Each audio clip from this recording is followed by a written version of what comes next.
Laura was glad that soon all this hiding and lying would end. Her affair with James was over. It was time, especially considering the possibility that she and Sean might soon start a family. She felt relieved that she'd been able to have this brief affair before having children. It had been a one-time thing, her first and last, just to reassure herself of her attractiveness to other men. Thinking about it, she wondered why she had even seen James in the first place. He was attractive and charming, and at first, there was a thrill, but there had been no love. For a while, she believed there needed to be some element of affection to justify having a lover. Now she had to admit it had been mere infatuation. The excitement had been nice, but it definitely wasn't worth risking her marriage. Thankfully, they had been careful. Neither Sean nor James's wife Donna had found out. It was best to end things now and not tempt fate any further. Laura hoped Sean had been truthful when he said he was ready to have children after the cruise. Having kids was one of the reasons she'd married him, though not the main one. She so wanted to become a mother. In her mind, she had already redecorated the guest room twice, once for a boy and once for a girl. The best part of her life was about to begin, and she felt so happy. The sound of a key turning in the lock made her heart flutter. She planned to greet Sean with the warmest hug and the most affectionate kiss she could give. But when the door opened, she exhaled in surprise. "James, you can't come in. Sean will be here any minute." "Leave," Laura said. James called out, "Laura, what are you doing here? Donna is supposed to be arriving soon. This is our cabin." Neither of them seemed to know what to do other than tell the other to leave. After a few agonizing seconds, James slapped his forehead and said, "Oh no, now I get it. This must be our cabin, yours and mine." "What are you talking about?" Laura asked, confused. "Don't you see? They found out. For some reason, your husband and my wife decided to send us on this lover's cruise, maybe as a farewell gift to our marriages." "No, that can't be," Laura replied. "Sean told me he arranged this cruise and mentioned he'd have to meet me a bit later because of some last-minute work detail. He said this trip was meant to strengthen our marriage and prepare for having children." "Donna told me the exact same thing almost word for word," James responded. "Something about the way she said it seemed a little off. Now I understand why." "Are you sure? What if they show up?" Laura asked. "Show me your ticket," James said. After studying the paper, James explained, "Look, they booked us together in the same cabin. You can wait before unpacking if you want to see if Sean shows up, but I think we've been set up. I'm calling Sean." "This must be some crazy mistake," Laura said as she dialed his number, but nothing happened. The second attempt had the same result. "Damn it. The phone company must still be updating the network," Laura said, frustrated. "That's why I couldn't call you last night," James explained. "Who told you the phones weren't working?" Laura asked. "Sean. Guess what Donna told me last night when I mentioned I needed to make a call? She said the phones probably wouldn't work because they disconnected us from the phone plan. They knew we'd try to call each other." "No way. This can't be happening. I was planning to end our affair after this cruise. I need my husband and my marriage. I want to have children, Sean's children. Let's get off the ship right now," Laura pleaded. "It's already too late. The ship has left the dock. We've got a couple of days until we reach the first port," James explained. "Then I'll get off there and go home.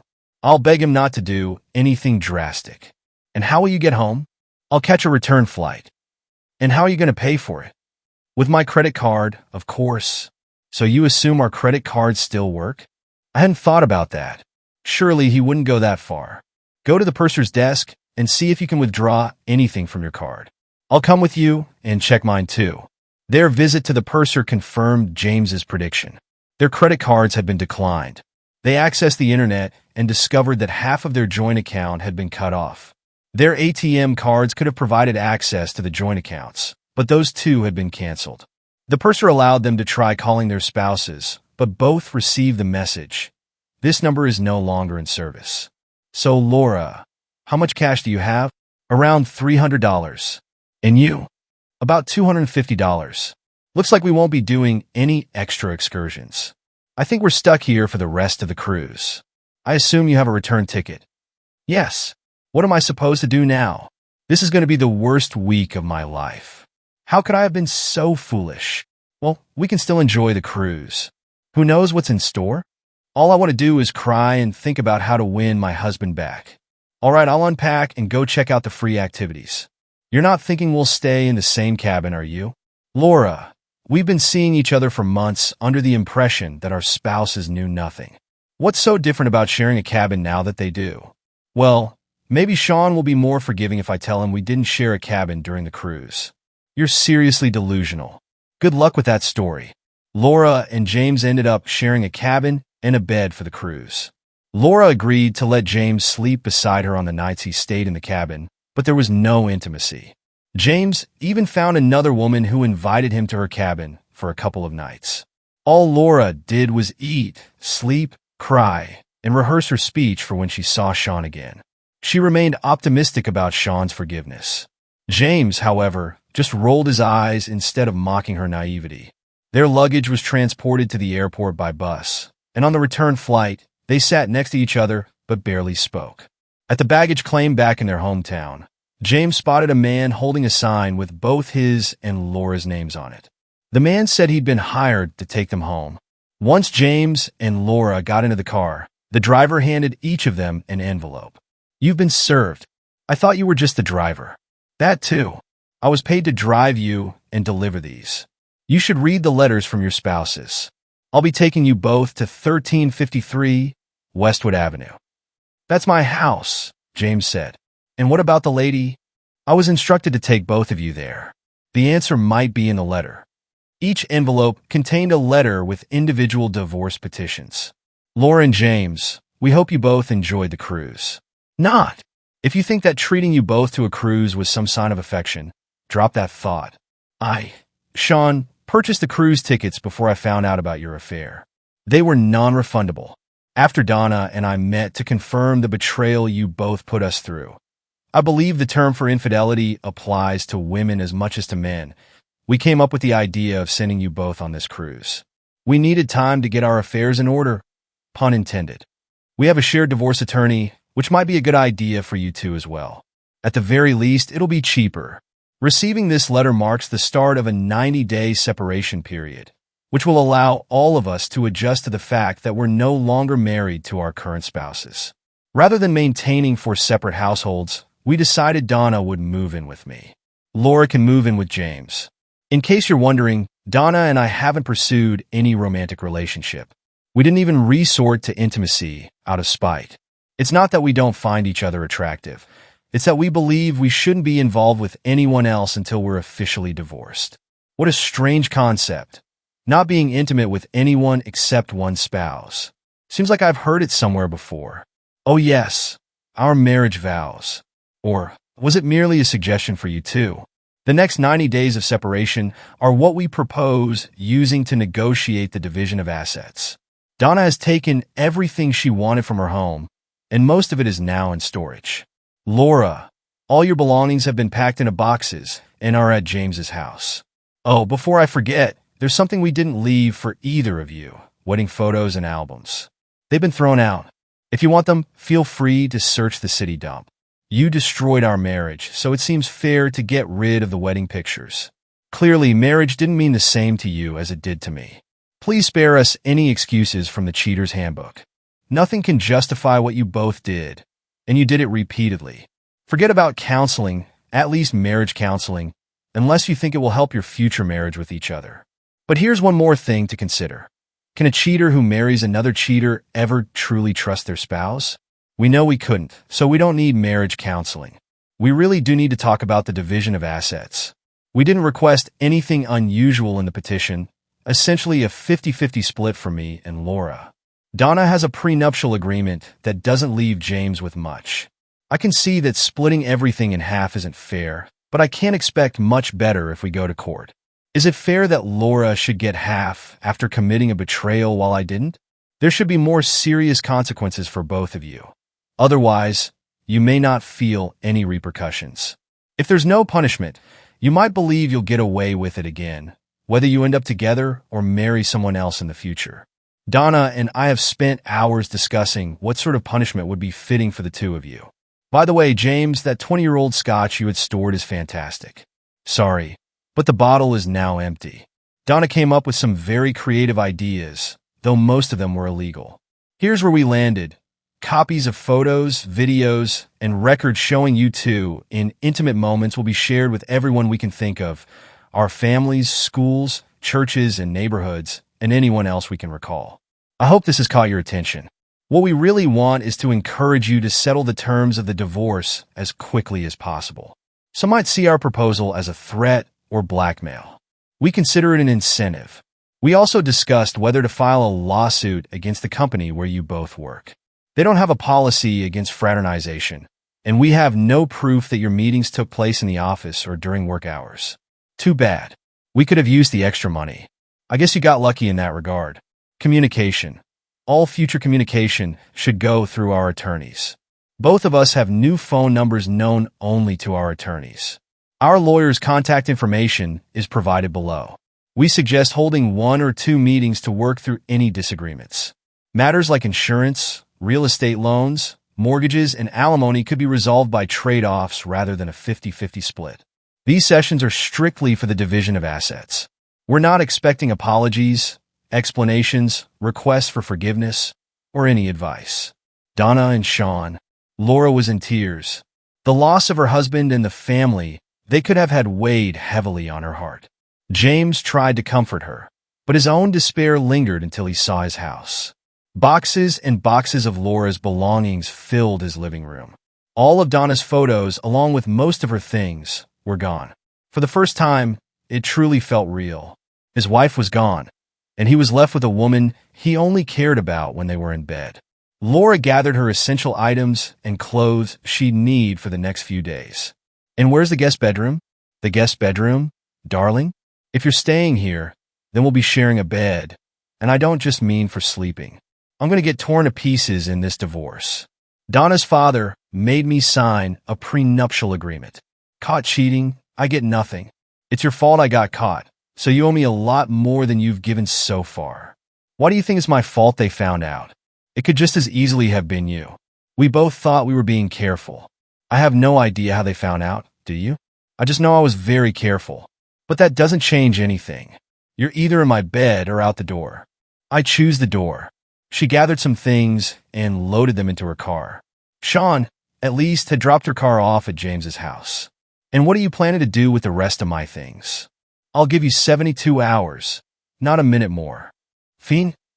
Laura paused and added, I regret the role I played in hurting both our marriages. Good luck with the divorce. After checking into a motel and getting some rest, Laura prepared herself for work. She was looking forward to the daily routine as a distraction from her situation. The distraction didn't last long. Laura met with her best friend at work, Debbie. Debbie had learned about the cruise when Sean arranged for Laura to have time off. He told her that he and Laura were reconnecting and preparing for children. Laura, since you don't have much of a new tan, I'm guessing you and Sean were busy in the cabin working on that baby plan? Instead of the broad smile Debbie expected, Laura's face crumpled and she burst into tears. Laura ran into her office and Debbie followed. The story of the cruise, the letter, and the divorce papers were all shown to her friend. Soon both women were in tears. Sean and Donna, well, Donna, I think they're back by now. How do you feel about what we did? Awful and satisfied. I hate putting an end to my marriage, but I'm glad we didn't let them get away with it. It seems our marriages meant nothing to them. I feel like I've been deceived my entire married life. Well, probably not that long. As far as we know, they've only been seeing each other for a few months. Sean, do you really think their desire to cheat just began a few months ago? I think their undying love for us started fading within months after the honeymoon. If not, what happened that suddenly made them decide to betray us? I understand your perspective. I still can't grasp why she did this at all. I had no idea she was anyone other than a devoted wife ready to have children with me. Thank goodness I caught her before we had any kids. Divorce would be a real mess if a child were involved. Do you think James will fight the divorce? If I bring up the prenuptial agreement, he'll probably contest it. Otherwise, he'll walk away with almost nothing. He brought only about $10,000 into the marriage. Do you think photos of them going in and out of the motel room will be enough to prove infidelity? Part of me wishes we had a video of them actually together. Then again, I think a video of them would scar me for life. Those photos likely won't be enough on their own. I'd need Laura's testimony to make it a sure case. I don't know. It sounds odd, but Laura has a pretty high moral standard other than cheating on her husband. She may have had an affair, but she might also tell the truth about it. Could you talk to her for me? Maybe. Let's play it by ear for now. You handle your divorce, and I'll handle mine. As far as I can tell, there's no rush. By the way, how long do you think you can tolerate me here before you throw my scrawny backside out? As far as I'm concerned, you can stay as long as you want. I was surprised by how comfortable it's been having you here and how quickly we settled into a routine. I've enjoyed our conversations and the mutual support. Sean paused and smiled. And after careful consideration, I'd say your backside isn't scrawny. Thank goodness you noticed. Now I won't need to slip testosterone supplements into your food. I've been trying hard to get even a little reaction from you. I need some assurance now and then that I'm still desirable. Oh, I've noticed, but please don't stop trying. They both smiled. More than a month passed before Sean and Laura arranged a meeting. Since James hadn't seen any photos, he contested the claim of proof of infidelity, which would delay Donna's divorce. Each attorney came prepared with a list of negotiation points. Laura's attorney was allowed to present his list first. My client requests that all joint checkings and savings be divided equally between her and her husband. She proposes keeping the car and assuming the loan with his name removed from the title. In return, she agrees to have her name removed from his car's title, and he will take on that loan.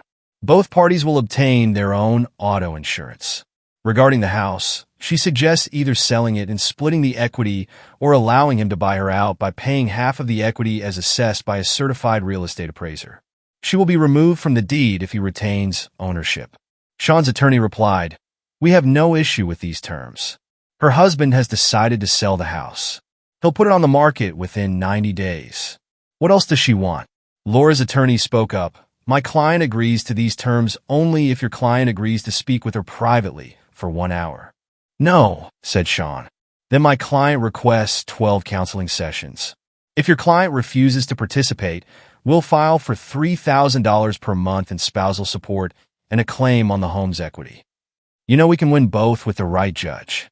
Sean's attorney informed him that local judges tend to favor ordering counseling and allowing the wife to stay in the home. While she likely wouldn't receive $3,000 per month in spousal support and the house, she would probably get more than he was offering. The attorney further advised Sean to accept the 1-hour meeting and be thankful there weren't worse demands. "My client will give his wife 1 hour, provided she signs an agreement in advance. Sean, will you agree to talk with me rather than just sitting here?" Sean was irritated but agreed, knowing Laura's message might defuse some of the tension. He hadn't thought she'd cheated on him for so long while convincing himself that he was always paranoid.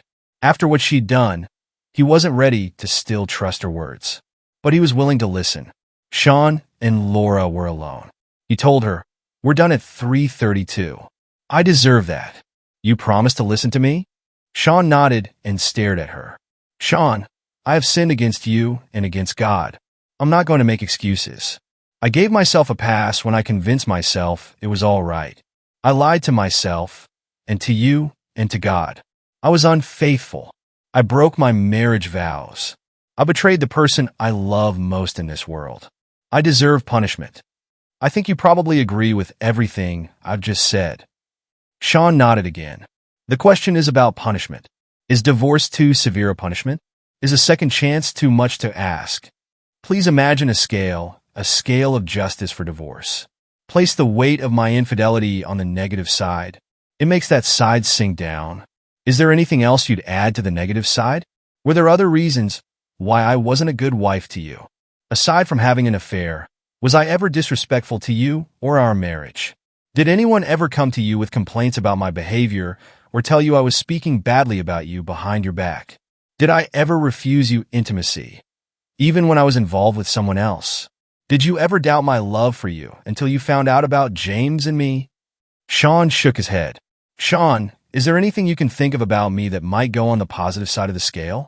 The side that could give me a second chance? Do you believe I was a deceitful person when you married me? No. You were the most perfect person I'd ever known. That's why your betrayal hurts so much. What did I do that made you turn away from me? He struggled to hold back tears. Sean, my dear, it wasn't you. You were everything I needed. The problem was that I convinced myself I wanted more and deserved it. And what about our family life? Did I do something wrong? Laura, you became not only my wife but also my best friend. I wanted to hear about your day when I came home, and you seemed to want to hear about mine. I felt guilty for spending too much of our budget on things for myself while you hardly asked for anything. I enjoyed talking politics with you, even though you were almost always wrong. He managed to make them both smile. I loved our conversations about kids and our future. I never ever doubted you when I was away on business trips. We were so in love, or at least it's what I thought. I know you said this was all your fault, but I can't help wondering if I took you for granted or did something that made you turn to James. Now he was crying. Look at the scales, Sean. Are they anywhere near balanced? Do you have even a drop of love for me to add to the side of a second chance? I know it's hard to believe any promises I make after breaking our vows, but I swear on the lives of our unborn children that I'll never betray you again. Please give me a second chance. Sean thought about his options until his head ached. Laura, it's going to take time for me to get rid of the image of you and James together in that motel room. I'll agree to have my attorney hold off on the divorce papers we just signed on one condition. If you're willing to testify against James in Donna's divorce. What would I testify to? James is challenging the photos of you two, leaving the motel room as proof that you were intimate. Legally, he's probably right. You testify that you and he did have a physical relationship. So you lied when you said you had a video of us together. There's nothing we can do about that now, Sean. I don't mind telling the truth about the affair. Yes, we were intimate in that motel room. I regret putting two marriages at risk, but I won't lie to save James from the consequences. He's not worth lying for. Both he and I deserve the consequences. I just hope it doesn't have to mean divorce. Thank you. I'll inform my attorney. Sean, what does this mean for us? Will you let me come back to the house? Donna is staying there now. You'll need to wait. I don't want to ask her to leave until she has a place to go, but I did also promise to put the home up for sale. If you postpone the divorce, you wouldn't need to sell the house. I'd be willing to wait until Donna leaves while we take this time to reconnect. Maybe we should date each other again. I'm not sure I can fill the house with kids, but I'd like to try. I like the idea. I'll let Donna know. Donna wasn't as pleased with the news as Sean expected, but she managed to smile and said, "Thank you." When James heard that Laura was willing to testify about their encounters at the motel, he surrendered. He was surprised that Donna agreed to pay off his car loan and credit card debt to compensate him for losing his share of equity in their home. With the current housing market, selling their house would barely cover the mortgage and realtor fees. Spousal support wasn't part of the prenuptial agreement. Sean was puzzled by Donna's generosity and asked her about it. I wanted to burn that man to the ground. His betrayal hurt me more than anything else ever has, Donna confessed. But then I looked at you. You were deeply hurt too, but you couldn't bring yourself to be vengeful toward Laura. That scale of justice made me rethink everything. My marriage with James had mostly positive aspects before the affair. My father thinks I'm crazy, but I feel so much better after the divorce than I would have if I'd sought harsher revenge. Thank you, Sean, for everything. She hugged him and gave him a passionate kiss. Sean was surprised. The kiss warmed him and challenged his belief that Donna wasn't someone he could ever be interested in romantically or otherwise. Donna, I'm sorry, Sean, but you mean a lot to me. At times, it's been hard not to show you how much I care. I hope you'll forgive me. Forgive you? I wanted to tear your clothes off and make love to you. That's the most excitement I've felt since all this started. You certainly know how to kiss. So would you like to try again? More than anything, the problem is I'm trying to figure out if I can give Laura a second chance. How can I do that if we're involved? Well, first of all, if we start seeing each other, it wouldn't be an affair. We're both legally free of marital vows now. And second, who says you can't give me a first chance while giving Laura a second? Sean's logic and emotions wrestled for control. I need some time to think. I'm going to bed alone and see if I can get some sleep. He headed to bed, but his options didn't seem any clearer or easier. Donna knocked on the open door. She was wearing a nightgown that appeared almost translucent in the hallway light. Sean, can I sleep next to you tonight? I'm having trouble sleeping. I promise to behave. Please. Although he knew it wasn't the best idea, he relented.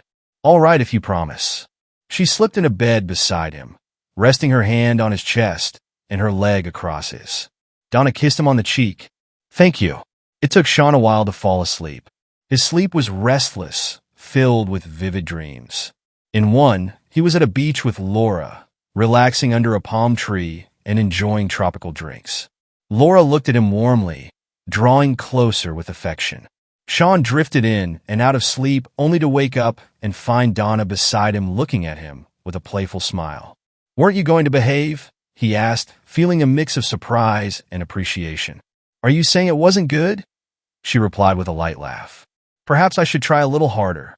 Sean stood, feeling a need to clear his thoughts. I'm not sure this is fair to Laura. Didn't you hear?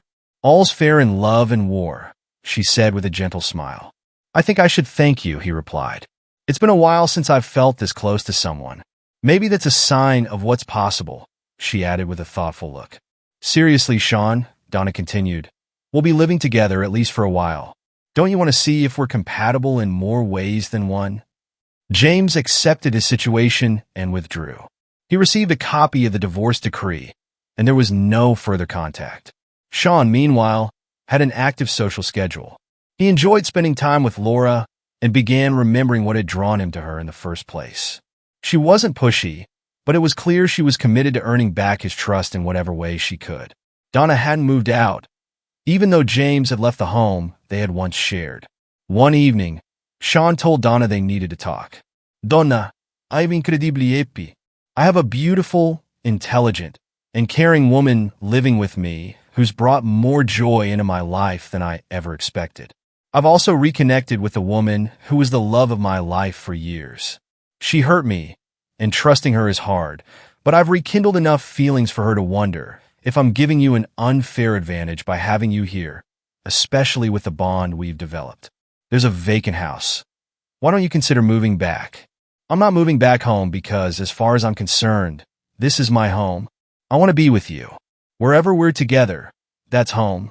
If you feel I have an unfair advantage by staying here, then that's good for me. I'm fighting for the man I love. I don't understand why you'd want a woman who betrayed you when you have someone who never has and never will. I don't want to undermine your sense of fairness. As much as I hate the idea, I'll move out if that's what you need. I plan to win your love away from Laura, no matter where I live. I trust your judgment, and though you haven't said it, I know you love me, Sean. I'll wait, but I hope for a future where we're married and have children. Now let's go to bed for another night, and I hope you're not planning to just sleep. Months passed. Laura felt better, especially after hearing that Donna had moved out. She was disappointed, however, that Sean had never visited her at their old home. They hugged and kissed now, but there was no intimacy. She hoped he remembered their time together, but most of their time was spent recalling fond memories of their courtship and marriage. They never discussed her affair. Before the next meeting between Sean and Laura, there was a 2-week break. Laura was confident he was finally going to announce his decision. She felt she had reason to be optimistic. She sat down at the conference room table only to find that Sean was there, and so was Donna. Laura sat quietly, holding back tears. Laura, I wanted both of you here because I find myself constantly shifting back and forth between you both mentally and emotionally. You both need to hear what I have to say. Our current situation isn't fair to either of you, and honestly, it doesn't feel fair to me either. I've come to a decision. Laura, I've managed to forgive you. Our time together recently reminded me of why I fell in love with you and how wonderful our marriage was before the affair. I was very tempted to try to rebuild our relationship, of course, under certain conditions. The problem is I can't forget. While I might be willing to take a personal risk in keeping you as my wife, I can't risk that the mother of my children might be unreliable. As painful as it has been for us, imagining the impact on our children makes it even harder to bear. In fact, Laura, I made this decision a couple of months ago. Since then, I've been working on a new divorce agreement. Because of the many wonderful years we shared for most of our marriage, I want to give you the opportunity to support yourself and prepare for the future. I have no doubt you'll find a man willing to take that chance, and start a family with you. I've sent your attorney the new settlement terms, which are far more favorable to you than before. I truly wish you all the best, Laura. I really do." Sean and Donna rose to leave. "Sean, can't you?" Her voice trailed off as she noticed a small curve on Donna's stomach. In that moment, she knew she had lost what she wanted most. Thank you for listening until the end. See you in the next episode of Cheating Secrets. Take care of yourself and your loved ones. Goodbye.